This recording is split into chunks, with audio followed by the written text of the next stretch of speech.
하나님이 헤아리시는 사람이라는 제목으로 함께 은혜를 나누겠습니다. 오늘 초대교회의 굉장히 충격적인 장면이 기록되어 있습니다. 우리가 읽지는 않았지만 베드로의 단 한 번의 설교 이후에 3,000명이 동시에 회개하는 역사가 일어났어요. 사실 구약에서 하나님이 임재하셨을 때는 3,000명이 죽임을 당했습니다. 우상숭배 때문에. 그런데 신약에서는 하나님의 영이 임하셨을 때 3,000명이 구원을 받는 역사가 일어나요. 뭘 기준점으로 이러한 양상이 달라졌는가? 바로 예수 그리스도의 십자가 전후의 개념인 것입니다. 여러분, 이것은 단순한 수적 부흥이 아니에요. 단순한 오순절날 사람들이 모여서 집회했을 때의 그 성공도를 말하고자 하니 아닙니다. 이것은요, 성령의 폭발적인 역사를 우리에게 보여주는 거예요. 그리스도의 십자가가 이 땅에 선 이후 그리스도께서 승천하신 다음에 자신의 영을 이 땅에 보내셨을 때, 그때 하나님의 역사가 아주 활발하게 이 땅에 일어나는 것이죠. 자, 우리가 먼저 집중할 것은요, 마음에 찔려라는 기록입니다. 37절 함께 보겠습니다. 시작. 그들이 이 말을 듣고 마음에 찔려 형제들아 우리가 어찌할꼬 하거늘. 자, 여러분, 베드로의 설교를 들은 후에 그들이 이 말을 듣고 마음에 찔렸다고 이야기합니다. 여러분, 여기에서 모든 게 시작돼야 돼요. 구원은요, 여기에서 시작되어야 됩니다. 여러분, 성령의 역사가 시작될 때 나타나는 첫 번째 증거는 기쁨이 아니었습니다. 감동도 아니었습니다. 뭐였냐면 마음의 찔림이에요. 성령의 검이 찌르시는 역사가 먼저 있어야 된다는 것입니다. 이 찔림이 무엇입니까? 양심의 찔림입니다. 죄의 자각이에요. 영혼의 각성입니다. 쉽게 말씀드리면 지금까지 내가 잘못 살았다라는 걸 깨닫는 거예요. 나는 하나님 앞에 죄인이다 라는 찔림이 성령이 임하실 때 나타나는 제일 첫 번째 현상이라는 것입니다. 우리가 성령이 임하시면 나타나는 현상 중에 제일 먼저 떠오르는 게 뭐예요? 오도방정 떠는 거죠. 하지만 성경은 기록합니다. 마음의 찔림이에요. 마음의 찔림. 우리는 이런 말을 더 좋아합니다. 괜찮습니다. 당신은 충분히 잘하고 있습니다. 하나님은 당신을 있는 모습 그대로 사랑합니다. 라는 말을 듣기를 좋아합니다. 물론 맞는 말이에요. 하나님은 우리의 그 모습, 있는 모습 그대로 사랑하세요. 그러나 오늘 본문에서 복음이 강조하는 바는 따로 있습니다. 바로 마음의 찔림이에요.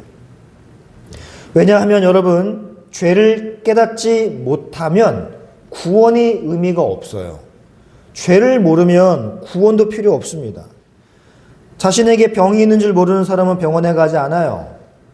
죄를 모르는 사람은 절대 하나님께 나오지 않습니다. 이 첫 번째 단추를 성령께서 끼우시는 거예요. 마음에 찔림이 있게 하시는 겁니다. 그래서 성령이 가장 먼저 행하시는 일은 우리의 죄를 깨닫게 하시고 우리의 죄가 드러나게 하시는 거예요. 그때 우리 인생에게는 어떠한 반응이 나타나느냐?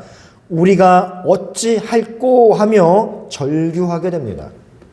자신은 영적인 파탄 상태라는 걸 깨닫게 되고 그때부터 애통하게 되는 거예요. 우리가 어찌할꼬라고 말이죠. 이거는 여러분 사실 절망의 고백입니다. 이 말은요, 그동안 자신이 잘못된 길을 가고 있었으며 내 인생이 잘못된 색깔을 띠고 있었고 내 삶이 틀렸다라는 걸 인정하는 사람의 입에서 나오는 말이에요. 여러분, 진짜 신앙은 여기서 시작되는 겁니다. 성령께서 이러한 작업을 해주지 아니하시면 그 누구도 내가 어찌할꼬 라고 애통하지 못해요. 여러분, 내가 틀렸다라는 걸 인정하게 하실 때, 성령의 그 검에 찔려 내가 무너질 때, 내가 더 이상 핑계댈 수 없을 때, 그때 하나님이 일하시는 시점인 것입니다. 이때 베드로는 단순하게 답합니다. 우리가 어찌할꼬 라는 절규에 베드로의 한마디는 이거예요. 38절 읽어보겠습니다. 시작. 베드로가 이르되 각각 예수 그리스도의 이름으로 세례를 받고 죄 사함을 받아라. 그리하면 성령의 선물을 받으리니. 베드로가 제일 먼저 제안하는 게 무엇입니까? 회개하라는 겁니다. 회개.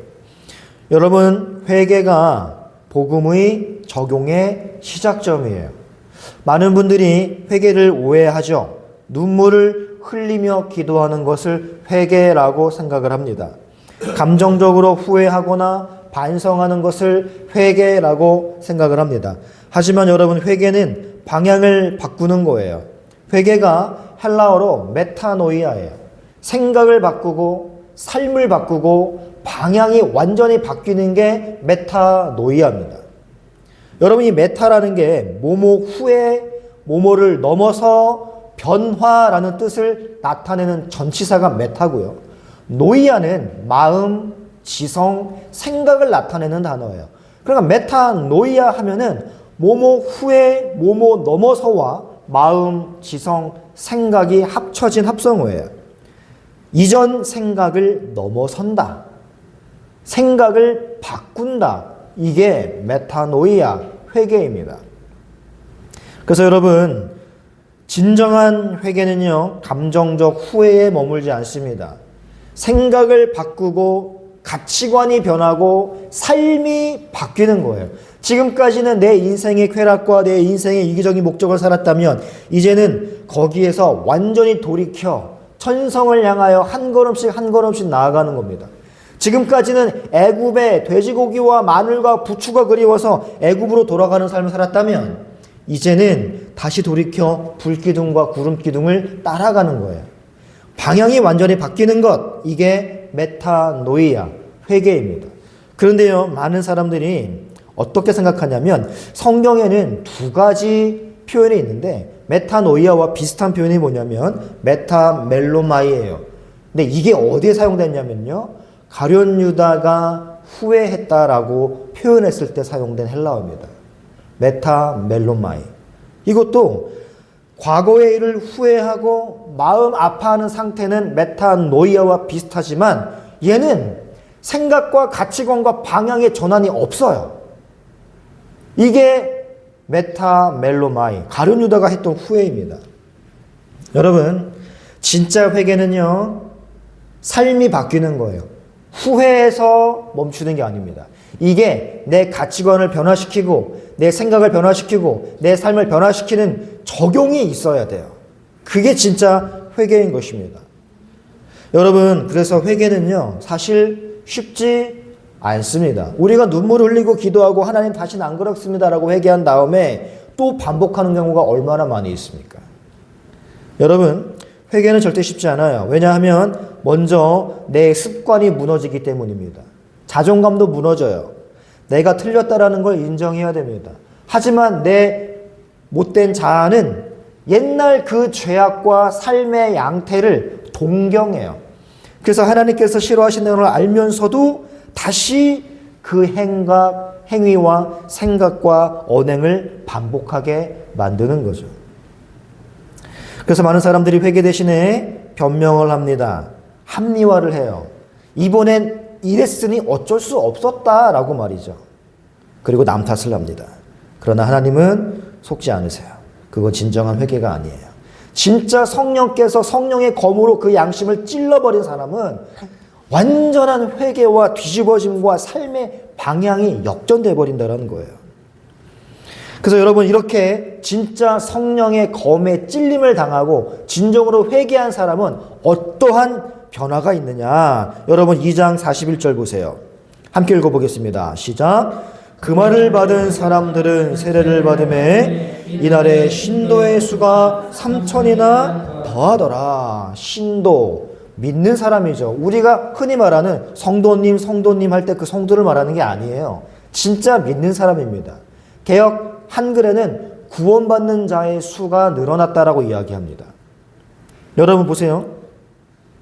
지금 이 자리에 수많은 사람이 모였습니다. 추측컨대 수만 명 이상이 있을 거예요. 그러나 성경은 몇 명만 기록하느냐? 3,000명만 기록해요. 왜 그럴까요? 하나님은 모든 사람을 관심 있게 보지 않기 때문입니다. 하나님은 무엇을 보시느냐? 진정으로 회개하는 사람을 보세요. 진짜 성령의 검에 자극이 되어 마음을 찢는 사람을 보십니다. 진짜로 하나님의 그 말씀 앞에 무너진 사람만 관심 있게 보십니다. 하나님은 그러한 사람만 헤아리시죠. 나머지 군중을 메우고 있는 사람들은 하나님의 관심 밖이에요. 여러분, 이것은 굉장히 중요합니다. 교회에 수천 수만 명이 앉아 있어도 하나님이 보시는 사람은 따로 있어요. 어떤 사람입니까? 말씀 앞에 무너지는 사람이에요. 성령의 검에 찔려 자신의 죄를 인정하는 사람입니다. 눈물로 하나님을 찾으며 다시는 과거로 돌아가지 않기 위해서 몸부림치는 사람이에요. 하나님은 그러한 사람만을 헤아리십니다. 반대로 이러한 사람은 하나님의 관심 밖에 있어요. 형식적인 신앙, 습관적인 예배, 변화없는 삶. 여러분, 우리는 어떤 사람인가를 지금은 돌아봐야 돼요. 하나님이 헤아리시는 사람 안에 들어있는가? 아니면 그저 군중 속 하나로 교회의 좌석만 채우고 있는가? 여러분, 이러한 3,000명이 하나님 앞에 붙들림 받는 이러한 성령의 역사는 그 매개체가 단 하나입니다. 바로 말씀이에요. 베드로의 말씀 강해를 듣고 그들이 뒤집어진 거예요. 성령의 역사는요, 말씀을 통해 역사하십니다. 여러분, 베드로를 설교를 한번 보세요. 우리가 읽진 않았지만 집에 가시면 이 전 구절 한번 보세요. 베드로의 설교에는 감동적인 이야기가 없습니다. 와닿는 예화가 있는 것도 아니에요. 화려한 표현 없습니다. 설득력도 없어요. 단 하나입니다. 너희가 예수를 죽였다. 이거 하나예요. 너희가 예수를 죽였다.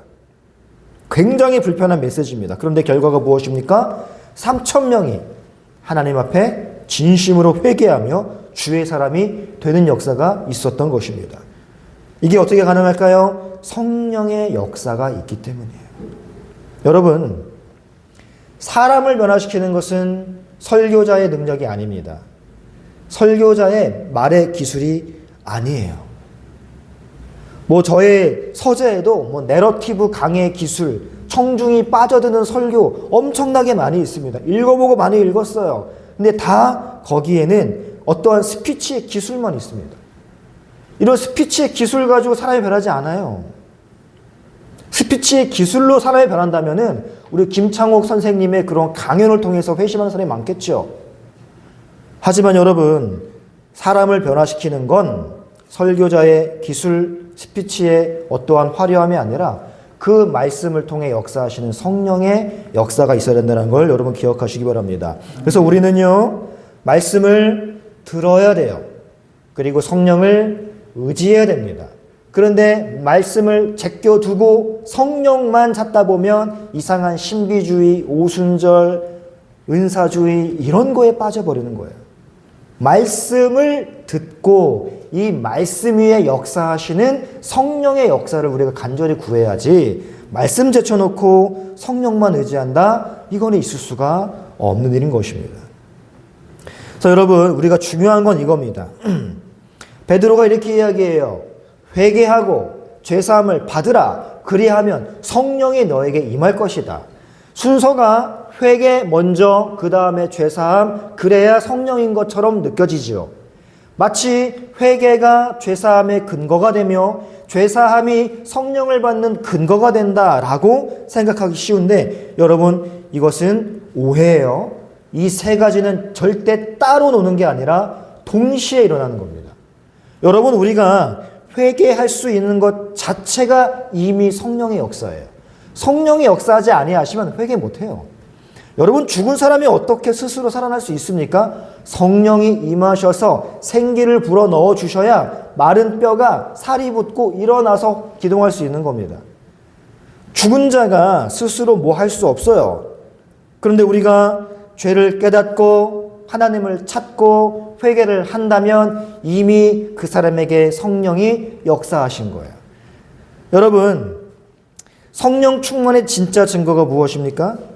자, 여러분, 오늘 3,000명이 성령을 받았어요. 그리고 회개하여 죄사함을 받았습니다. 그런 다음에 어떠한 화면이 전개되고 있어요? 2장 42절 보세요. 2장 42절. 함께 읽어보겠습니다. 그들이 시작. 그들이 사도의 가르침을 받아 서로 교제하고 떡을 떼며 오로지 기도하기를 힘쓰니라. 여러분, 이게 성령을 받은 사람들의 이후 행동 양식이에요.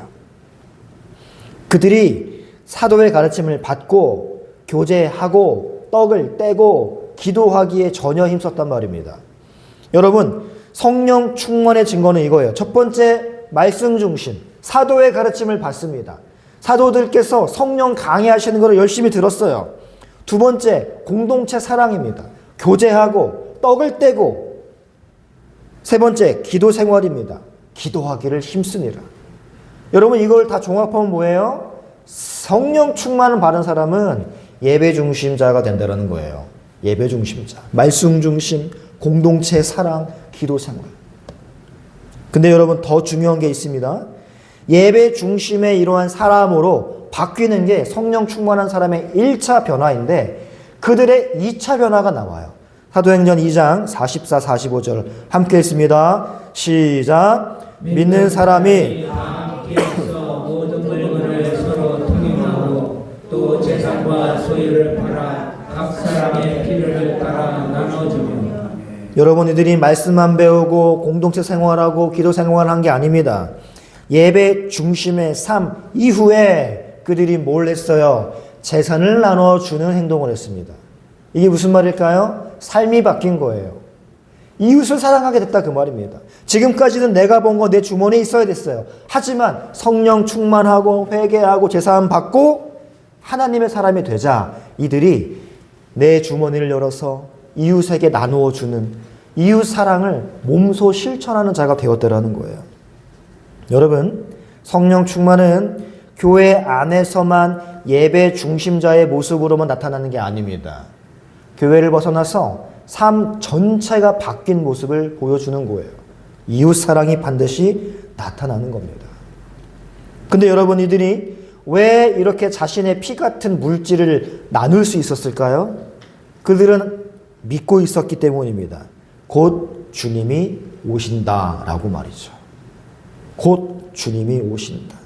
그래서 그들은 이 땅의 것이 전부가 아니라는 걸 확실히 깨닫게 된 거예요.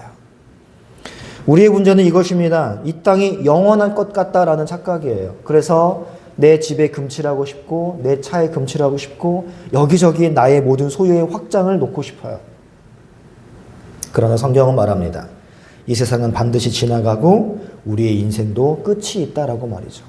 그래서 여러분, 진짜 신앙은요, 종말을 아는 신앙인이에요. 종말을 아는 신앙인. 에녹이 무드셀라를 낳은 다음에 이 아이가 죽으면 심판이 임한다는 걸 깨달았잖아요. 그래서 그는 무드셀라가 언제 죽을지 모르니까 마치 내일이 종말인 것처럼 살아갔단 말입니다. 그거를 성경은 하나님과 동행했다라고 아름답게 기술을 하잖아요. 그래서 여러분, 종말을 준비하는 사람은 집착하지 않습니다. 욕심내지 않아요. 그래서 나눌 수 있습니다. 말씀의 결론 내리겠습니다. 사랑하는 성도 여러분, 오늘 우리도 질문해야 됩니다. 우리는 그냥 교회만 왔다 갔다 하며 예배라는 어떠한 체계 속에서 다람쥐 쳇바퀴 돌듯이 의미 없는 예배 생활만 하고 있는가? 아니면 우리가 날마다 우리의 죄를 깨닫고 우리가 어찌할꼬 하며 하나님 앞에 애절하게 부르짖고 있는가? 이 질문에 대한 답은 분명합니다. 회개하고 말씀 앞에 서고 성령을 따라 행하는 것입니다. 그리고 하나님께 우리는 고백해야 돼요. 나는 죄인입니다. 그동안 잘못 살았습니다. 주님, 나를 살려주시고 나를 바꿔주십시오 라고 우리는 날마다 주 앞에 무릎 꿇고 애원해야 돼요. 사랑하는 성도 여러분, 우리는 단순히 교회에 다니는 사람이 아니라 하나님이 헤아리시는 사람이 되기를 축복합니다. 3,000명 중에 한 사람이 되는 복이 있기를 축복합니다. 수만 명의 군중이 예루살렘에 모였지만 성경은 오직 회개하고 돌아온 3,000명만을 기록하고 있습니다. 하나님은 군중의 숫자에 감동하시는 분이 아니라 말씀 앞에 마음이 찔려 통회하는 그 한 사람을 주목하신다라는 것을 기억하시기 바라요. 오늘 선포된 말씀을 통해서 우리 자신에게 질문을 던지며 결단하기를 원합니다.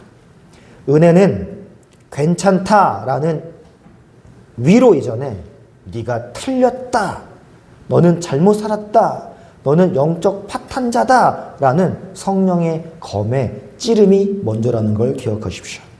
성령의 검이 우리 양심을 찌를 때 우리 역시 내가 어찌할꼬 부르짖으며 참여할 수 있는 성도가 되는 것입니다.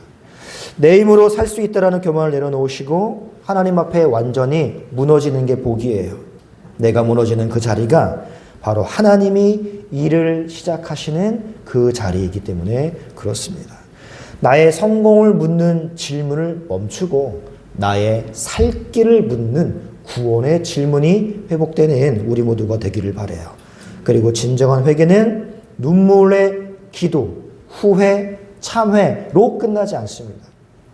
초대교회 성도들처럼 나의 손이 펴지고 나의 소유가 이웃으로 흘러가고 나의 우선순위가 예배와 기도와 공동체의 유익이 우선시 되는 것, 이것이 바로 성령을 선물로 받은 사람의 마땅한 증거인 것을 기억하시기 바랍니다.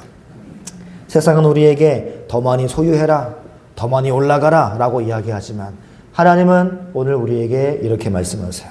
내가 관심을 갖고 셀 수 있는 사람이 되어라 라고 말이죠. 단순히 예배당을 채우는 군중을 넘어서 하나님의 생명책에 그 이름을 기쁨으로 주께서 기록하시고 그 인생의 발걸음을 하나하나 세워주시는 하나님의 헤아리시는 사람이 되시기를 말씀으로 축복합니다. 네, 찬양하고 함께 기도하겠습니다. 내 손에 들려있는